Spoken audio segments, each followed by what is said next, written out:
matchup in the very last game. We see them actually stealing away 2 picks here from SKT. That Lee Sin and that Renekton locking them in for Sword, and we'll see if Sword can have the same level of success. As it stands, SKT with a heavy 5-man push down this mid lane already. All right, so SKT also coming out with the 4 Doran start here. 2 blades, the ring, and the shield. They've pretty much got the whole set here. And I like the fact that they've got Shen with the Doran shield. He can go very easily into a 2 versus 1 situation if they are able to get the ward coverage down to find that out. And Aatrox as well. Jungle Aatrox always starts with a Doran's Blade because he doesn't need any sustain from items. He won't buy a lot of potions. His W will sustain him up easily throughout the jungle. Whenever he gets below 50% HP, it triples the heal. So look at this here. Sword did exactly pretty much the same as we saw from them at level 1 in game 1, where they headed down towards that bottom side by the red buff. Not quite getting the same wards in there. They've got one by the red, but not one a little bit deeper. And we saw that SKT set up this trap, but Sword not going to walk through. Sword right now, they're stacking up towards their own blue buff area. Gonna hang around, play a little defensively. This is the first game that we've seen Sword not getting those very, very deep wards down on the SKT jungle. And this time around, they're just going to have to do a little bit of guesswork as to where those lane matchups are going to go. Nagnate playing his Gragas once again, coming up against Faker Zari. It went very well for him in game number 1. He'll be hoping to repeat the success here in game number 3. Now, blue buff start for Watch. He's going to be helped out by Expression, who will be taking his 2v1. As I say that, 2v1, he's moving down into the bottom lane, and it's looking like it will be a 1v1 as Impact is moving over. This is an interesting start from SKT. So both of these solo laners shared blue buff experience with the jungler, but actually it's going to be Expression down to the lane first, so he's going to have the experience lead on Shen in this situation. And both of the junglers are looking to steal away red, so it's going to be a red trade for each of them. Well, Bengi has already secured that red buff, still looking very, very healthy from this early start. Watch will secure the red buff a couple of seconds later, going to clear out the last stragglers of that camp, and you see Bengi continues to stick around in Sword's jungle. He's now gone into that Wraith camp and will be stealing that one away. It looks like Watch will most likely be doing similar as he's moving up to the Wraith camp, and both of these junglers reading their opponents and copying their plays. I also want to shout out that Bengi is going 6% lifesteal, so 3 lifesteal quints on his jungle Aatrox, whereas the European Aatrox, a lot of them just like to run straight flat damage on him, and he might even make use of his passive very early here. Aatrox loves diving turrets because he can just revive in the tower aggro reset. Looks like they make the call for him to just back off though, as the good ward coverage for Najin Sword. So it does recall there after stealing away some of the golems, the Wraith camp and the red buff. You can see that Watch once again still sticking around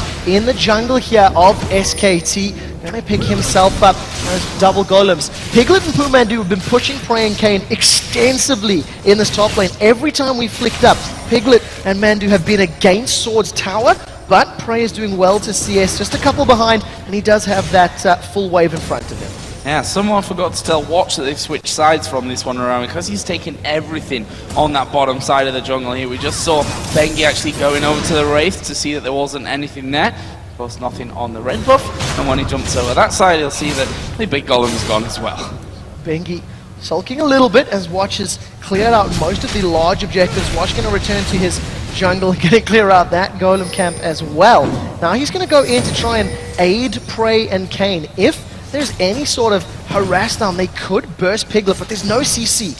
Without that crescendo available, they're going to be relying on the summoner spell and the power chord slow of Kayn. You can see Watch still milling about at the back there, waiting to use that safeguard in. Vision is not available, he's actually snuck himself in, so SKT are not going to be aware of Watch's position. However, look at Bengi sneaking up from the lane.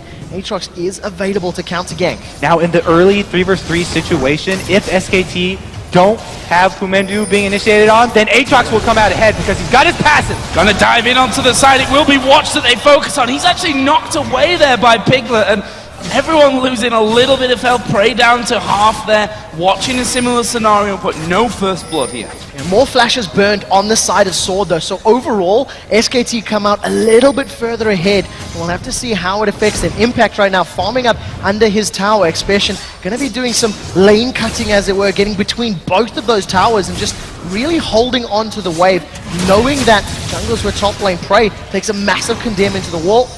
Continuing the aggression here from Piglet and Punandu, but you've got to give props to Prey. He's only a couple CS behind. Okay, Expression, they're going to be stealing away those golems as well, something that Watch did a little bit earlier on. Knowing that Bengi was on that top side, he's feeling very, very safe to do so as well. There's Piglet actually chasing it on towards Prey once again. As he said, he condemned him right underneath that turret against the wall. Not quite got the ability to do that one again. Finally, in the bottom side, we're actually going to see Impact trying to stop Expression doing that farming, but what are you going to do? Pops his ultimate, and he's all fine again. And there's nothing in the jungle for him to steal away either, so he's not going to get that much out of the ultimate. Meanwhile, when Impact does hit level 6 and he gets his Stand United, then he will actually be able to turn around something like this top lane gank that's about to go off. Will he get level 6 in time, though? They know that Lee Sin's coming through there from that one. Impact does hit level 6, but the fact that Watch hadn't committed there. Right, they wanted to bait it in, but since he wasn't quite level 6, don't want to take any chances. Well, we do see Impact and Expression still trading blows on this bottom lane. Expression playing confidently, but hasn't built himself up a lead. Remember, he stole this pick away from Impact. Impact does have Stand United, as you can see. Watch moving towards the top lane. Bengi is very close by. Watch has committed, lands the Sonic Wave. They've jumped onto Piglet. He manages to get over to the ward. First blood is going to potentially be picked up here by SKT. Here comes Shen. He may have been interrupted. I don't think he landed. I think he Renekton got in the way. Now Prey still alive. Bengi continues to focus him down. Gets the auto attack. Here comes Nagne. They pop Bengi's passive. The Bloodwell's going to come back up, and that's going to be another kill for Sword. Great win for Sword right there. They were able to get the Stand United as well as the Aatrox passive down in addition to their kills. It did cost Expression his life though, because he had to dive the turret to get in range for that stun and interruption. Well, this was waiting a little bit there for that first blood, but it certainly comes quickly. Now 2-2. Just imagine Black Sword that have a slight lead coming off from this one, having the farm lead and that top side of things. Impact once again going to be pushing on through. He's not really been back to buy much up at this stage. See his opponent Expression, who did go down just a little earlier, has now got that giant spell added into a Doran's Blade and shield coming into this bottom lane again. So Faker once again, after hitting level 7, got some good wards. Watch is just going to get melted. Faker's got another Spur Rush, is going to get forward, picks himself up a kill, and just melts Watch in the jungle. Faker had to pull that pick off by himself because Bengi still coming from the base. Now they have all 5 members around Dragon though, and because of the play made by Faker and Faker's warding, they're able to grab that objective. I have to say, he struggled a little bit in game 1 to make these kind of plays. He was baited into almost a similar scenario in a similar area of the map in that one, but this time around, things working off nicely. They get that objective straight away afterwards. Job done here for Faker. He goes 1-0-0 with that Finnish Codex now added in to his double Doran's rings. And Nagne changed his build up a little bit again, going for that chalice again this time. Yeah, what we actually noticed there was Expression helping out Nagne with that blue buff. Expression pulls it up. Prey and Kane now trying to challenge and interrupt Bengi and Faker on this blue. Watch is nearby, does have his smite available, and there's no smite for Bengi. So this is going to make Bengi and Faker back away. That blue buff went on a very long walk as it does reset itself and secured there by Watch. So a good steal by Sword to give themselves a little bit of an advantage. All of this jungle action is causing both junglers to be quite far behind. You can see it's a level 5 and a level 4, whereas the supports are already level 6. Oh, Expression taking a lot of damage there underneath that tower. The Zyra Vayne combo doing a lot here against him. He does have the ultimate available should he need to pop that for safety, but in the end, with those minions being knocked down, they're able to force Piglet and Mandu away to stay safe. And in the meantime, Prey and Kane are going to come back down into this bottom lane. We finally have Crescendo in there for Kane as well, just a bit of added danger. Now we'll see if he can make it work for him. We do see that Phage sitting with Prey. Going to interrupt the recall of Pumandu, but not going to commit further than that one. Summon a Flash and Barrier almost available there for Prey, so if a fight were to break out, he does have that potential to survive some burst damage from Piglet, who's once again running that cleanse. Does have a 10 CS lead, so as it stands, Piglet's Vayne is a little bit further ahead thanks to all that very early pressure in that 2v2 lane. Up top, we do have Watch getting positioned for a gank, but he misses the Sonic Wave. Sad times for Watch there. Trying to get in. Nicely dodged though by Impact. Will just whistle by, and he will be living to fight another day up on his top side. Between the two of them, 81 to 73 CS. Expression having the lead on that one, despite the fact that Impact was able to pick up that kill onto him a little bit earlier on. You can see that he's playing that one quite aggressive. And with that giant belt, with the chain vest, the main ingredients of that Sunfire cape, Impact not taking too much damage from him at this point. This would be the first match, I think, of the 3 that we've seen so far, where Impact and Expression have basically been even during the course of the game. In Game 1, Expression got very far ahead of Impact Shen. Game 2, they went in 2v1 lanes, and, Impact got very far ahead. And right now, they're sitting basically even. 5 CS difference, and you see all 3 Dorans with Expression right now. Fumandu and Piglet trading back and forth. There's a Crescendo! Crescendo coming in. As he's Watch, there is the Stun United. Is it going to be enough for Mandu? No, it's not. They managed to lock up Watch though, and they'll be able to bring it back. Mandu stealing that one. Probably could have left that one off for Piglet, but they will trade. It's a jungler for the support. He definitely should have left that for Piglet, because that was double buffs. Bengi here once more. Here comes Bengi, doesn't manage to land the Blades of Torment, and Impact and Piglet not really all too keen on that one. They're going to be happy with putting a lot of damage on this tower, and if nobody comes to contest, this could be the first tower of the game in favor of SKT. Will be the first tower of the game here. I think they've got a good wave coming up. Vayne is just making sure that the next one doesn't come down to that one. Meanwhile, Impact joins him, and that will be surely the first one of the game going down in favor of SKT. Well, it's taking its time, that's for sure, but it is generally on its way out. Faker, meanwhile, has gone up now to this top lane to go up against Expression. Meanwhile, they're still having to tank it up. Finally, it goes down. There we go. What I like about that is the tower is denying the minions, the gold, the levels, the XP from Prey. So even though it's only a 10 CS difference, it is a little higher thanks to that sort of strategic decision-making there of Piglet and Fumandu. Right now, Prey, with that Sheen completed, is now once again returning to lane. But I anticipate that Piglet should have his Blade of the Ruined King or be very, very close to it, which is a massive, massive spike for him. He's going to be able to out-duel Prey in a 1v1 situation as long as he doesn't get instantly burst down thanks to Kane's Crescendo. Just saw Faker there actually trying to lure in Expression. Well, didn't quite work out for him. He did have Bengi there to help him if that would have gone down, but a plan not coming to fruition. However, in this bottom lane, it is once again 2 versus 2. Those grasping roots, as we've seen before, have been a real game changer. Currently, Kane doesn't have Crescendo up and available. Expression going to come in there. Charm actually did land onto him, but Expression had already got himself out to safety. But is it really safety? No. Bengi's coming around the side. There is the knockup. Ulti popped here by Aatrox. Bengi actually going to have his passive pop from this one, but Expression won't escape with his life. It's Faker that picks up the kill. Expression staying there because he wanted to pop that. Oh, here we go down bottom. Strangleforce comes down, throws Kane. No, he flashes over it. Now Piglet, tablet forward. Oh, he got hit. Catches him just with a tip. He manages to flash away. Now Prey, way up front, secures a kill onto Piglet. Throws down the barrier. Piglet is alive in the background, or rather, the tower drops in the middle there for Sword. A very good fight going in favor of Prey and Kane. It's not over, as here comes Watch. If the Sonic Wave lands, Piglet's in trouble. He connects. Barrel comes out a little wasted. He gets the Sonic Wave to land even as the Condemn comes out. Really good confidence right there, and a little bit of overconfidence from Mandu. Continuing to try and fight that actually cost them his life, so that's the bottom turret as well being traded for this top. So that brings the gold. Where should we should probably wait a minute because SKT are pushing that middle outer turret as well. We do see Nagman coming around the side just to stop that one from happening as the minions get wiped out as well. And funnily enough, that does leave us level here. 2-2 in turrets, 5-5 in kills, exactly the same gold count. Game 1, Sword were able to maintain this level game up until the 35-minute mark where the Vision and the Baron Dance went in their favor. And we'll see if they can continue to do that again here. Of the 5 kills in Sword, 4 of them are with Watch's Lee Sin. There's only that single kill on Prey's Corki. Dragon is up, they've started this one off, and you can see SKT looking to challenge. There's no Faker though, and Piglet's pretty far away as well. Oh, Impact's actually going in for that one. but it was already taken down. Smited nicely by Watch.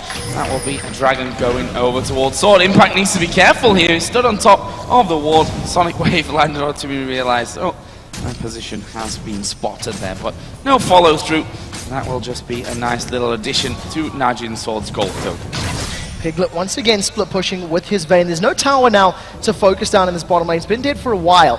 He's going to keep farming up. Bengi and Faker just waiting out of vision range. If Nagne steps forward, he could get caught by the charm as Faker does reveal himself. Now, Piglet and Pumandu looking to play here with Prey and Kane. Trading a little bit back and forth, and Piglet and Pumandu realize maybe they're a little too far if they chase past the river and back off safely. Top lane pushing back here on towards Expression. He's started to build himself that lead up at this point. 25 CS in the lead. 3 assists in the kill though over 4 Impact. He's level with him on items. Even got that Negatron cloak above his opponent and the boots as well. He's also buying a decent amount of pink wards to keep that top area vision in SKT's favor. Now if Impact can keep his distance and know where Expression is at all times, then he can safely use his Stand United with confidence that it won't be interrupted this time and turn around some plays elsewhere on the map. Well, we do see Nagne being collapsed on here by 3 members of SKT. Bengi has got himself a Vampiric Scepter to go with all that additional lifesteal. He's going to knock Bengi backwards, doesn't connect with the slow, but Watch kicks him backwards. A great dark flight over the wall is going to allow Bengi to get out cleanly, but it's not going to be enough to get past the Excite. Now Expression is jumping onto Impact. Impact here down to half, but Expression not got the damage to finish things off, and Impact team able to stay alive there in that top side of things. Bengi a little bit unlucky, managed to jump away before taking, you know, that deathly damage, but the Ignite was still running on him as he went over the top of the wall. Nagne picked up that one. Yeah, Impact was caught up in the fight that he was having with Renekton. Even if he had gotten off the shield from Stand United, would have saved Bengi's life. Well, the rest of Sword now stacking up towards this top lane. Impact is alone. If the rest of Sword were to collapse, that would be a 4v1. And I think Impact is aware of the potential. He's backed off way down the lane. Sword secure the 3rd tower of the game and extend their gold lead to 2,500, maintaining control of the game ever so slightly. Yeah, going to plan for them at this point. You have to say that. See that Mandu now has almost leveled up with Watch and picked up that Oracle's Elixir as well, so we'll be seeing a bit more ward clearing coming in. Bengi putting down pressure on that mid turret. He does have his Bloodwell back up and available for him now, but they do take down the turret, and that leaves us at 3-3 in towers, all outer turrets down on the entire map. Question is now, where do Sword go from here? We've seen this sort of back and forth play from both of these teams, securing objectives when their opponents were not there to defend them. We haven't seen sieges or picks leading to these things, so we'll have to see how both of these teams play this one. Vision is the step that happened in game 1, and you can see a multitude of wards across all of these players. Nagne now looking to play Pumandu. He flashes over the wall. Pumandu's seen this movie before, and it didn't end well for him. He knows that Sword will not hesitate to follow up when they do get the pick on him, so blowing that flash right there, very, very well done, but it cost him a flash for just a ward kill, so it was just making the best of a bad situation here. A couple of times too many, maybe we could say, that Mandu's been caught out so far in this game, and he wasn't going to let that happen to him again. Flashing away, stay safe. But look at this, Bengi in the jungle off Sword right now, and maybe a little bit too deep. He's going to have Piglet coming up there with that Vayne to support him. In the end, just jumps away from it. We also see Impact pushing that top lane right out. He's going to try and steal a golem as well. He does have Watch coming in behind him, though. There's no taunt available. Now Impact is in trouble. Expression lands the stun down. We do see Impact gets kicked backwards. Slice goes through once. Crescendo over the wall. Dice now lands as well. And Impact gets dropped. Sword commits a fair amount to that, but they do get the kill. Impact was spending so much money on these pink wards, but there's a small path through the jungle that Watch took, getting through the vision, able to get behind him, and they take out the global at the source. Really well played there from Sword.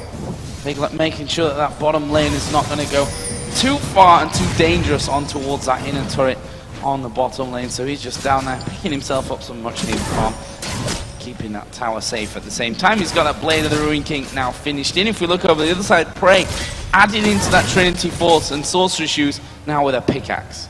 Well, we'll see how quickly he can get that Last Whisper completed. Prey once again going with that. I'm going to start calling a traditional Corki build right now, because we're seeing Sorcerer Shoes as almost the standard boots use on this patch version of Corki with a Trinity Force, and a lot of people, not deviating from it. Right now, Faker's going to secure that blue buff for himself. And if we go all the way back to just before Impact died, when Bengi and Watch were battling in the jungle, I felt that Watch came out way ahead as far as damage was concerned, and he's built more tanky. I mean, Bengi is going glass cannon, basically. Yeah, he's got a single Ruby Crystal as his tank item to back up his Lifesteal Quince and his Bilgewater Cutlass. Yeah, going for the Bilgewater Cutlass, he's looking to be able to pick people off there and have another slow in his kit, but it did cost him in those jungle trades. Lee Sin has a very strong kit for those trades. He can slow the attack speed of Aatrox, which is really where Aatrox is shining, and it mitigates a lot of his damage, especially if Aatrox does not hit his 2 spell combos that are hard to hit at long range. Just over 10 seconds for Dragon to come up there as we saw Sword move down to that Dragon Pit. In the end, it was SKT who started to push up through that mid lane, and he forced Sword to back away from the Dragon takedown, and now they're headed up top with Shen pushing that one through. SKT might be able to pick that one up or even make a play on mid. Look how clever they are right now. Yeah, great play by SKT, playing the map perfectly. They've got a stack in the mid lane, they've got the split pusher up top, and we always talk about when you've got that global, the best way to do it is shut down the source of the global, then go for the rest of the team. And as it stands, Sword, they saw a big juicy Dragon and almost got pulled into it. Now, Stand United is available, and you can see Expression going to challenge Impact, but if a fight breaks out, it's going to be SKT with the advantage that they can pull him down there. Expression has to keep vision of Impact this time. That's why you can see him chasing Shen to the ends of the earth right now. The rest of his team cannot engage unless he has vision on Shen, or else it's going to be a 5 versus 4. Oh, risky play here coming in, the barrel thrown down. They've done a lot of damage in there. It's Stan United coming in, the flash over from Bengi. They're going to get involved in this one. Where is the taunt from Impact? Everyone backs off! They flash it away. They have pulled away. Dragon picked up here by SKT. Are they just going to back away through that bottom side? Yes, it looks like it. The charm did land out to Lee Sin. They followed through Impact. Prey picks up the kill, and they're going to keep going. It's not over yet. There's a flash over the wall from Kane. Expression has his dominance running. He stuns up Piglet. That's been claimed. The resonating strike follows through. Crescendo catches Bengi over the wall, but it's not going to be enough. And the Ignite is survived thanks to Watch's safeguard. Dragon was secured by SKT, but they lost a single kill, and now they're red buff. Those cleanses from Piglet so far have been clutch. It is a pretty good trade, doing Dragon for just 1 kill, but they also lost mid power. Oh, Faker's in trouble there. That was a flash body slam. Oh, he got him! He gets him with the ultimate. Now Bengi's caught out. He manages to get popped. The blood well's been activated. Nagne's going to throw down a barrel. That explodes. That's 2 kills now for Sword. If they want the tower, they can get it. Instead, they're going to back away. Nagne creating plays once again on Faker. What a beautiful job right there. And they also bait in. Yes! The body slam into Flash once again so that there's nothing Faker can do to dodge it. And then he ends it with his ulti. Baiting Bengi in is just icing on top of the cake, because not only do they get another kill, but they also take out his passive for another 3 minutes and 45 seconds of Aatrox downtime. Yeah, Faker's flash out there. He actually flashed at the exact same time there and didn't quite get away from it. Not the ideal play coming out, but it's another kill over towards Sword. That's why people do the taunt into Flash or the body slam into Flash, because it's so hard to dodge that, whereas if you flash and then throw your spell, they can dodge the animation of your spell with a flash of their own. Well, right now, that is great Gragas play from Nagne. 2-0-3. He hasn't necessarily shut down Faker like he did in Game 1. It definitely feels like those barrels are having an impact in this matchup. He's played Gragas in all 3 games. If Sword pick up a win here, you have to imagine SKT may consider banning that champion in the next one. We do see now that Prey as well as Nagne hanging out in the mid lane. They managed to root out Nagne. You can see the rest of Sword grouped up towards that blue buff and top lane area. They want to now stop playing the map. They're playing the same game SKT were a moment ago. Especially with this top side Impact, the only man currently to defend that tower, as Sword moved 3 or 4 men over to defend it. SKT having to do the same there with Piglet and Bengi coming around, but that Corki taking chunks out of everyone. So the siege from Najin Sword works like Gragas clearing waves with his normal barrels and then saving the ultimate. When he knocks people away, it allows Corki to get Trinity Force procced auto attacks onto the turret. Oh, we do see the taunt almost landing there for Impact. Not going to connect this time round. The ultimate is not available for Nagne. You can see it was popped in that last little trade. There's no Bloodwell for Bengi. He's forced to use that Dark Flight to get out. A good grasping route's going to lock up Sword, but this should be the tower as Prey continues to hammer it down. There's those Trinity Force procs you were talking about. A little bit of an extended siege, but Sword come up with a 4th tower kill of the game for themselves. And they're going to turn that into another blue buff here. That's very important for Nagne. He can continue to zone SKT on those tower pushes, and they can siege up. Now, let's have a look then down some of the items while we've got maybe a little bit of a breather in this one. I'll not call that one just yet. For Faker, DFG obviously from earlier on, moving himself up to what looks like will be that death cap within the Sludge Rod and the Blasting Wand. Other side, very similar side obviously from that first item. The Athenes was picked up first, and their farm between them very, very even at this stage. The AD carry is a little bit different from that. We can just see the gold there is so close, 8,900 to 9,000 gold between the two mid laners. I also feel like this particular game, Expression's Renekton is having a much bigger impact than it did in the previous matchup where he was playing Jax into that Renekton. He's being a presence in his team, provides that dominance, and the meat wall that he's been playing is working into Najin Sword's favor. We also seen Prey securing that blue buff for himself, which is also something that Sword did in game 1. Again, we talked about the effectiveness of a blue buff on Corki, and now that they are able to have that plus the blue buff on Gragas, they have a huge advantage in the next push. You do see now Sword roaming towards this bottom lane. We always talk about going to the source of the global and killing it, but it did look like Impact got out of vision of Expression, and the rest of Sword backed away, realizing actually Baron was a very juicy target. If they focused Impact down, it could have allowed SKT onto the Baron. And we get a little bit of a misposition here as SKT could collapse on Sword from multiple angles. Recall pings come in loud and clear, and Sword back away. And I still want to highlight, Bengi, no additional items after that Ruby Crystal and that Bilge Water. He doesn't get any combat effectiveness from those home guard upgrades that he got for his boots, so you won't see him coming out ahead in those trades anytime soon.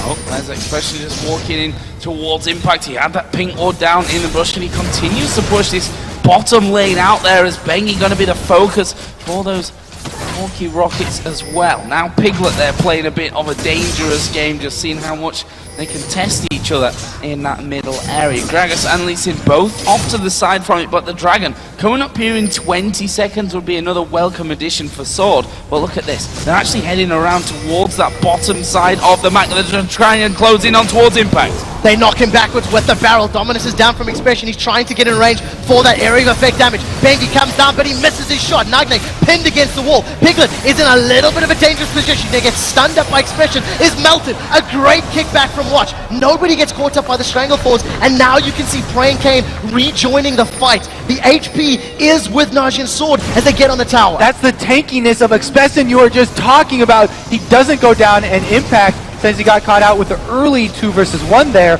does go down, and Bengi missing that Dark Flight was only hurt them even more. Sword picking up another turret in this one. 5-3 now they lead. Have a solid 4,200 gold, let's call it. They lead. And in game number 1, they certainly took a lot longer to closing out. Guaranteed it wasn't such a one-sided match as we saw in game number 2. They've just taken themselves another Dragon now, but slowly but surely they're getting the job done. It's not about how fancy you do it and how quick it's about getting that job done. And Najin Sword do have longer average game times as well, so they normally close them out a bit slower. Well, we do see now Sword continue to build up the tankiness. There is a Negatron Cloak now sitting in Prey's back pocket. We can see that Randian's Omen plus a Negatron Cloak with Expression. He's got no additional offensive items, just going to rely on that sort of ultimate percentage HP damage and the Sunflake Cape to shred through your opponents. And when you've got over 3k HP and great resistances, it's very difficult to get rid of him. So you can see Expression shoving out that top lane while the rest of Sword grouped in the middle lane. Stand United once again available from Impact. And I have to say, his Shen has not necessarily blown my mind. Game 1, it was first pick, didn't offer that much. Game 3 now, first pick still not offering as much as I think SKT were hoping. Since Najin are all grouping up in the mid lane here, it's gonna force something from SKT. SKT having Shen split pushing, he's gonna have to join the fight if there's a hard engage. This is all on the next Gragas ulti. Oh, Barrel's rolling in there as well. That turret now down to half. They managed to avoid damage and knock up out of Bengi. There is Watch right at the front trying to get involved. Bengi, blown up.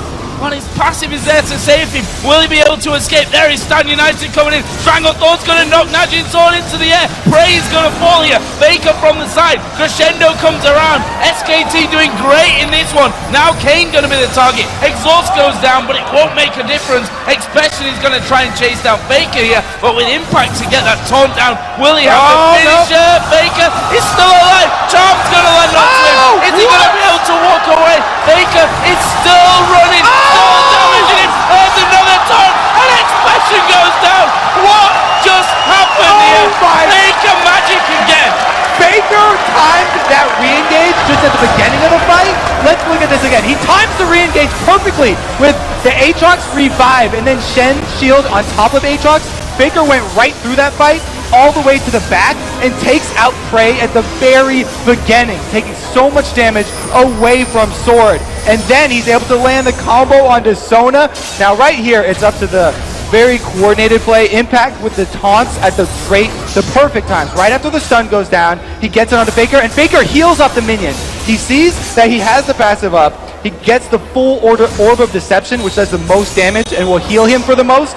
Then times the charm onto Expression for the last hit, which spaces out perfectly for Taunt to come back up. Massive, massive play there for SKT. Going to give them an immense amount of confidence. The tower did fall during that engagement, so Sword maybe tunneling a little too hard on that objective and chunking down Bengi. Thought that they could get away with a little bit more. We'll have to see how this affects them. 5-1-1 on Fakezari. And right now, Piglet's Vein 0-2-3. Not really a big factor in that engagement. Sword still hold a 3,500 gold lead. And we'll see how they play this one out, clearing out the vision all around the Barrow Pits. Don't think we can ever count SKT out at this stage when they can make plays like that, when Faker can come in and do incredible things as he once again lines up the charm there. Didn't quite connect this time around. And Kane can thank his lovely soul for getting him out of that one. Meanwhile, Impact pushing, surprise, surprise, with that Shen down in this bottom lane. He's going to be joining a little bit later once that Stand United is called for, but a bit of a standoff, similar to what we saw in game number 1 now, around this same time. SKT are going to do their best to stall this out because they actually can't make that same play again because they don't have the revival from Aatrox, and without that, he's extremely squishy. He'll just go down very quickly again. So SKT really going to do everything in their power to barely hold on to some vision around Baron and stall this game as long as they can. Well, the rest of Sword right now stacking down this mid lane. That's all 5 of them. They have their ultimates available if they want to start a fight. Humandu off to the side. He's going to have to be careful. We do see Prey going in. Stranglethorns comes down. Now Prey, he's on the wrong side of the team. He's still alive. Crescendo locks up the back line there. SKT is Prey secured. The first kill of the fight. They traded support for support, but now Faker and Piglet are going to Sword side of the base. Prey gets taunted up. Prey gets knocked up. He's still alive though as he focuses down Piglet. This is a fight going in Sword's favor. Impact still alive. Fails his dash to the wall. Flashes away. He's gonna get shut down by Sword. Faker died there at the end as well, and honestly, they can leave Impact alive. He's going to have to recall here. Meanwhile, Sword going to push through. He's going to call out. Prey going to chase this one down, and he will be another kill. He's still alive. Surely can't escape this one. I'll happily eat my words though if he does. He's headed off in towards the base right now. Meanwhile, they're still pushing off. Here is Impact. What's he going to do? Close. Flashy finish right there. Taunts his face right into the wall, and Prey's able to finish him off. But that was he'll delay long enough that the ace didn't come through. Now they have control over Baron, and they're turning on it very quickly. Well, Prey and Watch now hammering away on this one. SKT, even though they've got a lot of mobility, are miles away. Baron's going on. Talk to us through this fight. As you can see, Baron in picture. So like we said, SKT wanted nothing more than to stall this game out, but because Mondu gets caught out of position, Faker takes the initiative again to go answer. He takes out the Sona, but then, you know, Impact into the Bengi stun from Dark Flight is not enough to hold down Prey. And Bengi, without that pass that we talked about, after he goes down, not coming back up, Expression this time able to chase down that Ahri and finish off Faker. Revenge to be had there, I think, from Expression after that previous encounter in mid. The Baron was taken while we were watching that replay there by Najin Black Sword. That gives them just an incredible advantage now moving forward with that inhibitor down in the middle lane, with the top lane and the bottom lane only having the inhibitor turrets left remaining. This is close stuff once again. SKT just holding on to this game. Yeah, and so crucially in that previous team fight, Prey actually committed, jumped onto Pumandu, and I panicked for him. I was like, you're going way too deep, man. He had Shen and Aatrox jumping onto him, but so crucially was able to survive. Well, you see Expression is now caught out Impact, throws down the Randian's Omen, does get taunted up. Now Watch has chased him from behind. He's landed the Sonic Wave. Yeah, it's going to kick him straight back into the rest of the team as well, and well, I'm afraid you don't escape these ones. Impact did manage to get the taunt off there finally, but that is the Shen down. That's a minute death timer now. Bad news for SKT. Second time in a row, someone from SKT getting caught out. Najin now gonna push in. See how this works out for them. Sword with a 5 versus 4 in the best case scenario. SKT 40 seconds without Impact Shen. The rest of the Sword are now hammering away on this tower. The barrel comes out from Nagne. Doesn't throw anyone towards him, but Faker's low. Expression does get the stun onto Bengi. His Bloodwell still alive. Hasn't been popped yet. His Expression is going to slice and dice through the minions. They've taken down the inhibitor. That's the second inhibitor of the game. All thanks to Impact being caught out. Still 20 seconds here until Impact actually comes back in, but Super Minions coming down middle. Faker, Bengi getting himself sealed up as well to come back into the fight. And see, Sword back down to the bottom lane where it's the last place with those inhibitors remaining. This is the next juicy target for them to put on that pressure so ridiculously hard and get those minions streaming in from the base, the Super Minions from every single lane. Sword has a pretty easy time of sieging up here. Not only do they have the Baron buff regen, but they also have Sona and continuous rockets coming out of Prey. All I have to do is wait for that Gragas ultimate one more time. He can split up this SK team, and they can take down the last turret. 3 seconds on its availability, 2-1, and all of a sudden that cask is ready to be thrown out by Sword. The question is, will anyone from SKT stand far enough forward to actually get caught out? Remember that Bengi still has his Bloodwell available, as well as a Locket of the Iron Solari, so a little bit more survivability in these team fights if they break out. Even if Nagne just pushes all the members of SKT back with the barrel, then that opens up the turret for Sword to take down pretty quickly as well. So even if they don't get someone forward, it's going to be some tower damage. We see the rockets all landing nicely there on towards Faker. Prey gonna step himself up there and get a couple of auto attacks off, actually tanking up the turret and sort of actually moving into this one. It's watching Expression caught by the grasping hooks, but they just don't care about that one right now. They are going to take the third and final inhib. Can they win the game? Well, see if they can chase this one in. This is going to be a 5 versus 5 on the Nexus turrets, but Sword have got those streams of super minions pouring into the base. The barrel comes out there from Nagne, as we do see Bengi gets caught by a couple of auto attacks. Expression has his Randians, has his ultimate. Bengi started the fight. Bengi is going to go in for this one, but there is a crescendo coming away. Piglet going to use that cleanse on the backside, but he's going to be chased completely out of the fight. Stan United actually coming down onto him. Piglet did survive. Not so lucky here for those Nexus turrets though. There is Impact getting himself locked up. Piglet almost being blasted down. And there is Prey going in with the Valkyrie to pick up another one. That's 4 men down for SKT. And that is the win. 2 games to 1 now for Najin Black Sword. Top of that, 3 red side victories. And what a great turnaround. Najin